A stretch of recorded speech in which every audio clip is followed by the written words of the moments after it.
Hi, Eunice. Thank you so much for joining me on the Well Vegan Travel podcast again. Yes, thank you for having me again. Yeah, so I'm really happy to have you on the podcast because you have just come out of an incredibly big project, which definitely relates to vegan travel. But before we get into that, would you mind telling our listeners a little bit about who you are and what you do in the vegan travel space? Yes, definitely. So my name is Eunice. A lot of people might know me though as Rated V Food on Instagram or Rated V on YouTube. So I've created a YouTube channel that basically highlights vegan food in different cities in the US and around the world. Because basically, in a nutshell, I'm a huge vegan foodie and travel addict. Like I just love traveling and I love eating. I love learning about food, everything, all about it. Embracing different cultures, all of it. So essentially, I created that channel because before I became plant-based, I used to watch all the food and travel shows out there, even be like food YouTubers, everything. I love just watching them talk about food, talk about different cities, talk about different cultures or different dishes. And then I became plant-based. And then I was like, well, I can't eat any of the food in there anymore. I would still watch them because they're entertaining, but I was like, I can't eat any of this. And I was just like, well, how come no one's doing something like this? And so then I was like, you know what? I'm gonna try this. I love eating, I love traveling. Let's just give it a shot, right? So that's how Rated V was born. Some of my very, very first videos are actually mostly in Seattle. And after that, I had the privilege of moving to Spain for a couple years to do a teaching English program.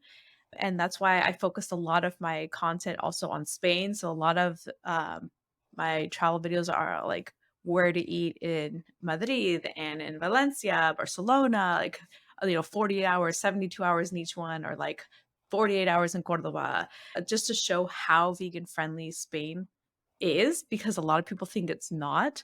And even I was shocked of how vegan friendly it was, like since the last time before I hadn't visited, right? So it's really changing. It's quite amazing. That's why I created this ultimate vegan guide to Spain, which highlights 13 different cities in Spain and all the vegan food that I tried and have vetted myself at that places, just travel tips in general that I think are worth checking out.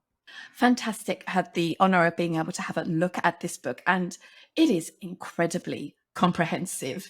You really dug deep to get all of the information out there. So, it's much more of a rich resource than Happy Cow is, for example. I mean, Happy Cow's great. This really comes from a particular person's perspective, a vegan foodie like yourself, and all of your recommendations. And you lived there for 2 years, so it's more than Mhm. just one person visiting one restaurant. You are also a fluent Spanish speaker, right? But yeah, it was a big project. It was like one of those things where I was like, "Oh my gosh, this is never gonna end." Like, I literally thought of all the things that I would want someone to have a seamless experience, because when I was in Spain, there was times where I would be walking around and be like, "Man, I wish someone could just give me a list and tell me where to go and try this, this, and this," right? Because, Mm. doing the research takes a lot of time. Like, I was going through Instagram accounts, blogs, Google,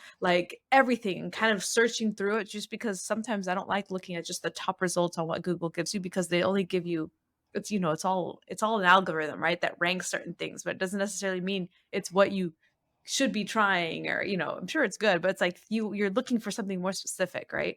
Wrote it in a way to where I want people to feel like I'm telling them, if I were having dinner with them, be like, oh my gosh, so when I went to this restaurant, this is what I had, and I loved it because of this, this, and this. So it's very my writing style in that book is very personal, just because I mean, that's the kind of way I write too. um I would agree with that. Not only is it full of useful information, it's very beautifully laid out and it's full of original color photographs as well. It's a digital book, isn't it? So that people can download it yes, and have it on their device, or I guess they could print it out if they exactly. really wanted to. But it's really is such a beautiful book. So congratulations for finishing that off. I know that must have been quite difficult. Thank you. It was, and yeah, it's going off the digital, like, the reason I wanted it to be digital is because I really do want someone to have it on their phone or their tablet at all times, because there's so many hyperlinks in that book, which makes it even more convenient for travelers. So it's like, "Oh, this restaurant looks cool. Let me look at their Instagram pic." Click. "Oh, I can look at their Instagram profile." Or, "Where is it on the map?" Click. It takes me directly to the directions on the map of where to find it. So I wanted it to make it very travel friendly. It definitely is. Okay, so for people that listen to this podcast on a regular basis, they might know that we have had a few podcast episodes about Spain before. I'm thinking back to one of the early ones with Madrid vegan tours, and we have a few on the south of Spain as well, specifically with Finca Vegana and a few others as well. But we're going to sort of talk a little bit about Spain generally, and then maybe focus on some different cities and places and Yeah. regions of Spain. So, I mean, you came to Spain this most recent time as a vegan. Would you say that Spain is a particularly vegan friendly place to travel? It has a stereotype that it is not, but that's a Right. stereotype. So, is that accurate stereotype? In Spain, it's still a very like meat-centered culture. However, I would say it's so vegan friendly. It's amazing. And just to give an example, Eura is this vegan like chicken brand that's come out of space based in Barcelona, and they are making waves like of change in that. Like they expanded into different other countries in Europe as well. They're now into chain restaurants in Spain. They are making strides, and they're honestly amazing. I had the opportunity and honor to meet the CEO and one of their other like marketing managers as well, and they're the nicest people. They're so cool. Like they're really passionate about what they're doing. Right, the fact that businesses like that are emerging in Spain, like that, just shows that where the mindset is going. You know, and I used to see billboards on the bus stops of like the new vegan Burger King, like, or veggie Burger King sandwich, or like vegan pizza or something. Like I used to be like, whoa, like I don't really even see bus stop, billboards like that in the States. I definitely think that after going there now, I have a completely different perspective. I remember the first time I went to vacation in Valencia, it was like 2017. We were walking by somewhere, and I wasn't even vegetarian at the time. Um, we walked by this one vegan restaurant, and I remember telling my cousin, we liked vegan food. We just weren't vegan, right? So we're like, oh my gosh, it would suck to be vegan in this city. Mm. Could you imagine? Like you would have nothing to eat. And then fast forward like 5 years later, I'm living there, or a couple of years later, I'm living there and I'm now vegan. Then I had seen so many different options. So it was really cool. It's definitely changed a lot. And there's a lot of vegan friendly restaurants or fully vegan restaurants, and a lot of bars and cafes tend to have plant-based milk options as well, so that's really cool to see. Mainstream grocery stores like Mercadona, Consum, Lidl have tons of vegan products in their stores now, which is really cool. That's amazing. So, a question I have is like, there's lots and lots of vegan restaurants in Spain now, more and more every year, I'm sure. And of course, the supermarkets as well. But I guess I'm wondering, like, are non vegan restaurants starting to add more, one or two vegan options, maybe in some chains or something? This is the situation that we notice in France, for example. There are like Mhm. 120 vegan restaurants in Paris, which is incredible, like compared Wow, with, yeah. 3, 4 years ago. However, in non-vegan restaurants, it's still pretty slim pickings. The dishes aren't very easy to veganize. So I guess I'm wondering what it's like there. Like, is it like when you're in a place where there are not a lot of vegan restaurants around in the countryside, for example? Yeah, I would definitely agree with that. The restaurants that are not vegan, there's definitely room for improvement there. You don't see as many vegan friendly options on their menu. Like, like, for example, paella, you can usually find a veggie paella, so that's usually pretty good. There are some dishes that are pretty, like, traditional that can just be, as vegan in most restaurants. So, like, for example, pan con tomate, that's, like, everywhere in Spain. Like, that's, like, toasted, like, baguette essentially with grated tomato and salt and olive oil. And it seems so simple, but the more you have it there, you're like, I love this. I want this all the time. With like bravas, fried potatoes, those are vegan. So depending on which area you're in, the brava sauce could sometimes not be vegan. It would, if anything, ask for that on the side. Over there in Spain, they have a meal time called el almuerzo, which is like brunch time almost. So it goes from like 10 to like 11:30 a.m. And typically for almuerzo, they have bocadillos sandwiches, right? I remember I went to this small little town uh, to visit one of my friends. And I was typically they'll have meat in the sandwiches. And I knew I was vegan. I was like, do you think I'll even be able to order anything here? The workers at the restaurant, I explained to them, my diet. If you go to smaller towns, you will have to explain what veganism is for so a lot of people. They'll think they'll eat seafood, like what can you eat? And I told them that, oh, well, we always have verduras, what is it? Verduras a la plancha, veggies, like grilled veggies. I always have that. So remember, I went to a restaurant with a lot of my friends as well. And that was the only thing they could offer me because that's something they always have. So they always have grilled veggies and they're delicious. It's like grilled red bell pepper, eggplant, mushrooms. So they can usually grill a bunch of vegetables for you and they put it in a sandwich or they just give it to you on the side. And honestly, I'm happy with that because it just tastes so good. Same with like artichokes. The artichokes are usually like that's always an option as well. Olives. So like you can find a lot of typical Spanish foods that are vegan, which is nice. Say that if you're at a restaurant, usually you'll find avocado toast, which to me, it's after a while, that's all you can offer me. Or hummus. You'll see that everywhere. After a while, you're just like, okay, I want something a little different. There are a lot of restaurants that are offering like a few like vegan items, but like you said in Paris, there's definitely room for improvement. You'll definitely find better variety at the vegan restaurants. Yeah, I would absolutely agree with you. It's so funny that sometimes we'll have just one dish available. Here in Whistler, I live just close to Whistler. The standard vegan option is a falafel wrap all the time. Yeah. I'm wondering whether we would be able to write down the name of these like accidentally sort of vegan dishes in the show notes for this episode Oh, so that people definitely. can go and have a little look and just maybe refer to that. So no matter where they are, they'll probably be able to get something. So why don't you tell us a little bit about like some of your favorite cities in Spain, whether it's because they're very vegan friendly or incredibly interesting. I'd love to know about that, particularly if there are some cities that we haven't yet covered on this podcast. Yeah, definitely. Madrid and Barcelona are always, I guess, they were the top vegan friendly cities. So I don't want it to go too much into that because I know you've done a lot of episodes on that. But I feel like there is smaller, like, or underrated cities. For example, Valencia. I know I talked about in our past podcast as well, but Valencia, honestly, I love it. If someone were to go back to me and be like, After visiting all the cities in Spain, which one do you want to live in?" I would go back to Valencia. Like, I just loved it. They have such a growing scene. The beach area, the neighborhood called Cabanyal, is the up and coming. It's becoming super trendy. It's right by the beach. There's a lot of vegan friendly options there. It's a really cool vibe. There's a marketplace too on the beach. So there's two of them actually. One of them is called Fábrica de Hielo. So which translated is ice factory. And it used to be an old ice factory that they've revamped into this cool music venue with a little food truck in there that has vegan options. There's another like open air market called Mercabañal, which is a bunch of like food stands. And then it has a terrace at the top, and that's where you get your drinks and stuff. The bottom is like the food court. So everybody like orders, but it's open air and it looks super cool and industrial.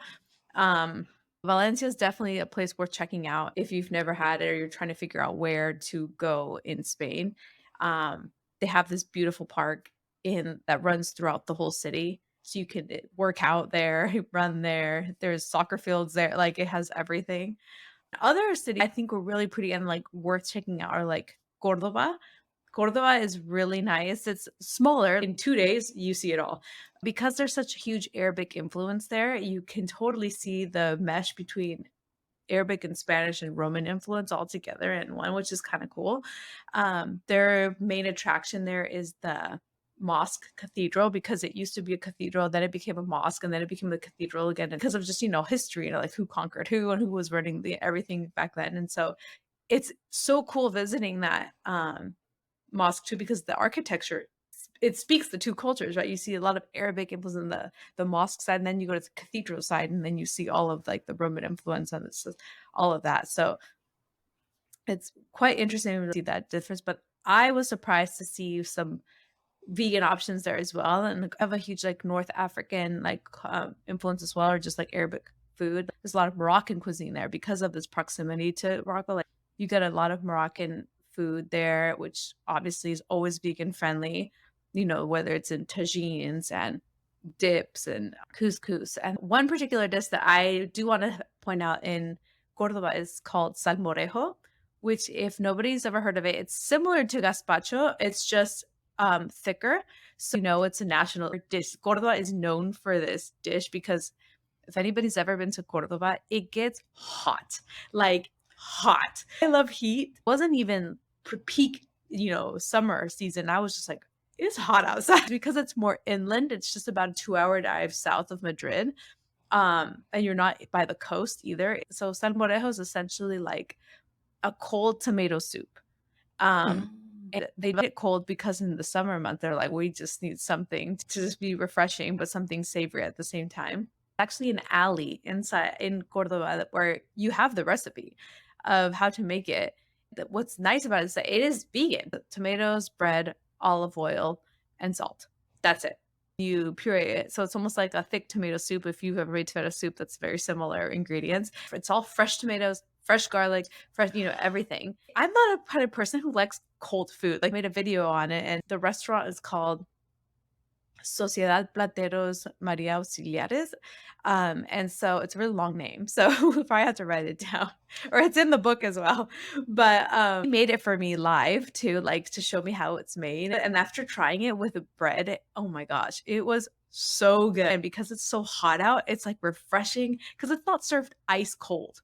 It was served like room temperature, right? It's just delicious. And like something to just know if you're ever traveling, you ask for that. Make sure to ask for it with out toppings, because what a lot of these restaurants do is they'll make the base, the salmorejo, which is vegan, but then on top they'll usually serve it with like bacon or eggs or something. So you just tell them no toppings and then you can enjoy. But what was cool about that restaurant is that they also wanted to include all diets, so they made a gluten-free version. So they make their own gluten-free bread and they make gluten-free salmorejo, which was really nice. Wow, that just sounds so delicious. I have been to Cordoba. I think that's the city just a couple of hours south of Madrid, right? Yes. Have been there, and it is absolutely beautiful old city. I don't know what it's called in Spanish, but in Italian it's passeggiata. At 6 o'clock, 7 o'clock, the whole town goes out and just walks around and with their dogs and just enjoys Oh the yeah. cooler weathers, right? It's just fantastic people watching. Yeah. Yeah. We stayed there in Cordoba overnight, but we basically just spent one afternoon there. And for us, that was enough at that time. Mhm. So, where else would you put on a trip to Spain? Well, if you want more of the Arabic influence, Granada is another beautiful city. Like, I absolutely loved it. But Granada is really beautiful. Again, a lot of Arabic influence, a lot of like, there's some vegan food there as well, Moroccan influence. But also, if people have never made it to the north of Spain, that's definitely a place worth checking out as well. It's definitely rainier there, but I went in October and I remember just kind of laughing because the weather there is wild. You experience like all 4 seasons in a day. Like, it would rain and then the sun would come out, and then it would get kind of overcast, and then it would sprinkle, and then it would rain again, and then the sun would come out, and it was like, "What is going on?" Walk the alleys of the streets as well, and there's umbrellas covering the alleys, which is kind of pretty. It looks pretty. It's so green and so beautiful. Like, that's why I think my favorite part of Spain is that there's just the difference in environment is like completely different. You can get this tropical vibe, but you can also get this beautiful green foresty vibe depending on where you go in the north, right? Bilbao and San Sebastian were just really beautiful to see. Like, Bilbao, I would say, is definitely more vegan friendly. San Sebastian, or San Sebastian in English, is we spent like a day and a half there, so I can't say I went to too many restaurants there, but I did go to one brunch place that was both vegan and non-vegan. They had a huge vegan menu, which was nice. Those areas are known for are pinchos. So I don't know if you know, are familiar with pinchos, or if anybody knows what they are. It's almost like usually little breads or little like snacks, and then they usually have like stuff on top of it, and like there's usually like a toothpick on top to keep everything together, right? 2 friends I went with were not vegan. One of the things for me is I always like looking up best foods to eat in a certain city without putting vegan in the search, because I want to know what people are usually eating there. And for figuring that out, then I put that into the search for vegan, right? So like, I don't want to miss out on pinchos. That's something I like highly encourage all travelers to do too. It's like, you want to embrace the food and culture of the city that you're you're traveling to. Don't just go to the vegan restaurant that has the burgers and the fries. Like, sure, that'll be delicious, but it's like you're in Spain. Come on. It may help that know Spanish, more comfortable speaking Spanish, because when I went into this one, I remember in San Sebastian, we went into this pincho bar, and you look at the whole rack and everything has meat on it. So my friends obviously wanted to go eat there. And I asked, is my situation, like, do you have anything that you can make that doesn't have meat or vegan? They're like, oh, well, yeah, like if you don't mind, like, just like won't put cheese on it because this has mushrooms and potato on it. And one of the servers was like, oh, actually, we on the side, we make hot dishes as well. And you can add, it's like a side. And I remember that was delicious. They gave it to me. It was like potatoes with like a green sauce they made, and they had roasted like marinated mushrooms on top. It was delicious. Just by looking at the restaurant, you would have easily said, they don't have Mm. anything for me here, right? If you can, don't be afraid to ask if they can make something vegan for you, right? Now, I will say that is easier if you speak Spanish, just because the level of English in Spain is not all high, but give it a try. It's worth trying and just asking, like, and sharing what your dietary restrictions are, because people are usually very happy to accommodate, and that way you don't miss out on anything. But I will say, in Bilbao, there is a restaurant that was called Green Bistro. That's what it was. They have this extensive vegan tapas and pizzas menu. Like, Yum. you can get like croquetas, you can get skewers, you can get little sandwiches. They had a whole like cheese platter, like everything was vegan. I remember me and a friend went and we ordered way too much food for two people because I think we just got too excited. And so it is nice to see they do have that in like certain cities, so you don't have to miss out and you can like try a bunch of different things, and it's like this bar vibe. It was it was kind of cool to just check it out and see that for sure. Yeah, yeah. The north of Spain is so, so beautiful. And I really like what you said about how Spain is really, really diverse. I don't think many people realize that. Yeah. Um, I think people understand that about France and just how diverse it is in terms of landscape and cuisine and Mhm. different languages and all of those kinds of things. But Spain is actually very similar in that it has a huge variety of landscapes and different kind of beaches and water and forests and all of that. It's really very special. Oh, definitely. Like, Yeah. it really is beautiful. Seb and I, we definitely have on our list that we would love to have a vegan tour to Spain. To my knowledge, that has not been done before, so it will probably require a bit of work, but I think that would be a lot of fun. Okay, so we have discovered a little bit, three more towns. We've discovered San Sebastian and Bilbao in that area in the north of Spain, and Cordoba, and also Valencia as well.